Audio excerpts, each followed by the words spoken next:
Bismillahirrahmanirrahim. Assalamualaikum warahmatullahi wabarakatuh.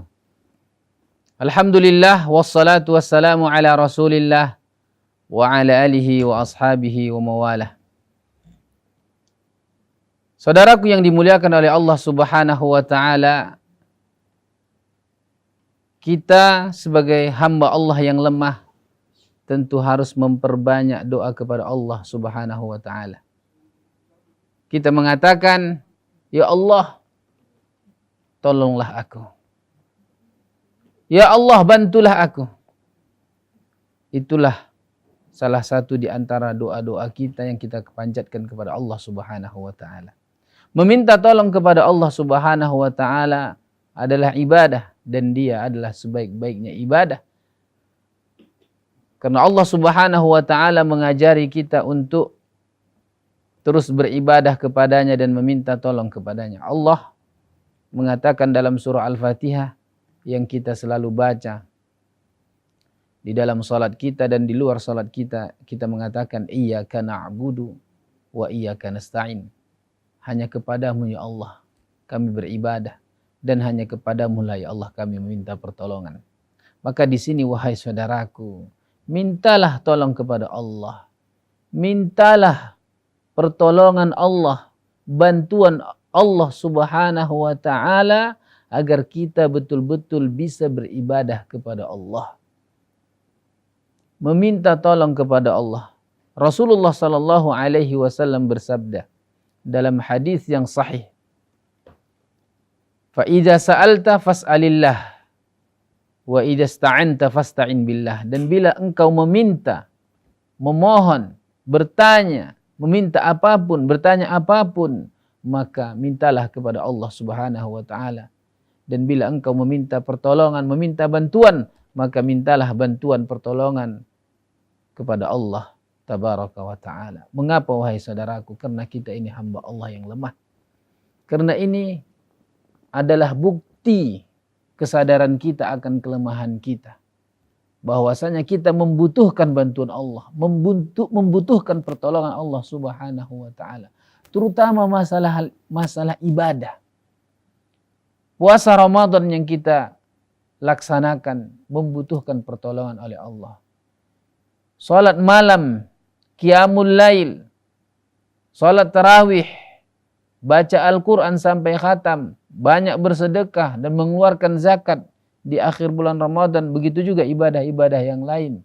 Kita perlu bantuan Allah Subhanahu wa taala agar bisa betul-betul melaksanakannya dengan ikhlas, agar melaksanakannya sesuai dengan yang diinginkan oleh Allah, dan juga kita memohon kepada Allah agar Allah menerimanya.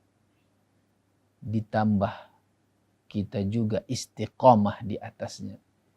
Jangan kita hanya semangat sebentar ketika beribadah lalu kita meninggalkannya. Itu adalah tidak teguh pendirian atau tidak istiqamah dalam beribadah kepada Allah. Dan itu hai saudaraku meminta pertolongan kepada Allah. Butuh bantuan Allah Subhanahu wa taala. Kita butuh dan itu harus diyakini, disadari bahwasanya kita butuh bantuan Allah Tabaraka wa taala. Dan ini wahai saudaraku menunjukkan bahwasanya kita betul-betul merealisasikan ungkapan kita yang selalu mengatakan la haula wala quwwata illa billah. Tiada daya upaya, tiada yang bisa dapat merubah dan tidak ada kekuatan kecuali dengan kekuatan Allah Subhanahu wa taala, bantuan Allah Tabaraka wa taala.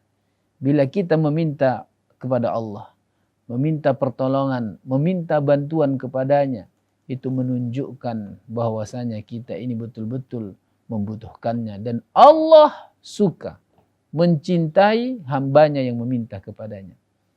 Sebaliknya kalau makhluk, apabila dia dimintai pertolongan, dimintai bantuannya, maka dia tidak suka. Tetapi Allah menyukai hal tersebut. Dan itu tanda kita betul-betul mengenal Allah dan betul-betul mengharapkan bantuannya. Saudaraku yang dimuliakan oleh Allah, mengapa ini sering kita ingatkan agar kita meminta pertolongan Allah? Karena tidak sedikit, wahai saudaraku, di antara kita yang susah beribadah, yang sulit beribadah, bahkan di masa tuanya pun tidak sadar atau belum sadar untuk beribadah, mengabdikan dirinya kepada Allah. Mengapa? Karena dia tidak mengharapkan bantuan Allah. Karena dia hanya beriktimad, karena dia hanya menyandarkan dirinya kepada dirinya dengan kekuatannya, sehingga dia tidak diberikan inayah oleh Allah. Untuk itu wahai saudaraku, mohonlah kepada Allah. Mohonlah, mintalah tolong kepada Allah. Ya Allah, tolonglah aku agar aku bisa beribadah kepadamu. Bahkan termasuk zikir, doa harian, termasuk wirid yang selalu kita baca adalah dengan mengucapkan Allahumma a'inni ala zikrika wa syukrika wa husni ibadatik. Ya Allah, bantulah aku. Ya Allah, tolonglah aku ala zikrika, agar aku mengingatmu. Wa syukrika, bersyukur kepadamu. Wa husni ibadatik, dan betul-betul bagus ibadahku kepadamu ya Allah. Begitulah selalu ungkapan-ungkapan kita. Kapanpun dan dimanapun kita berada, mintalah kepada Allah. Ya Allah, tolonglah aku. Itulah yang menjadi pembahasan kita, yang kita harapkan adalah pelaksanaannya. Demikianlah wahai saudaraku, mudah-mudahan bermanfaat. Wassalamualaikum warahmatullahi wabarakatuh.